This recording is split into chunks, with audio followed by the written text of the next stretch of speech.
അസ്സലാമു അലൈക്കും വറഹ്മത്തുള്ളാഹി വബറകാതുഹു. പ്രിയപ്പെട്ടവരെ, സുൽത്താനിയ ഫൗണ്ടേഷൻ സംഘടിപ്പിച്ച പീസ് കോൺഫറൻസ് ഷാർജയിൽ നടന്നുകൊണ്ടിരിക്കുകയാണ്. ഇതിന് നേതൃത്വം നൽകുന്നത് എന്റെ പ്രിയപ്പെട്ട ആത്മീയ ഗുരു ഹസ്രത്ത് ഷെയ്ഖ് മുഹമ്മദ് ബാവ ഉസ്താദാണ്. മുറബിയാക്കളിലുണ്ട്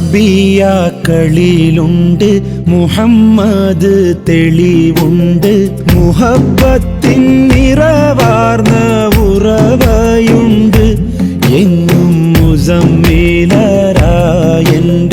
ശൈഖിലുണ്ട്. മുറബിയാക്കളിലുണ്ട് മുഹമ്മദ് തെളിവുണ്ട്, മുഹബത്തിൻ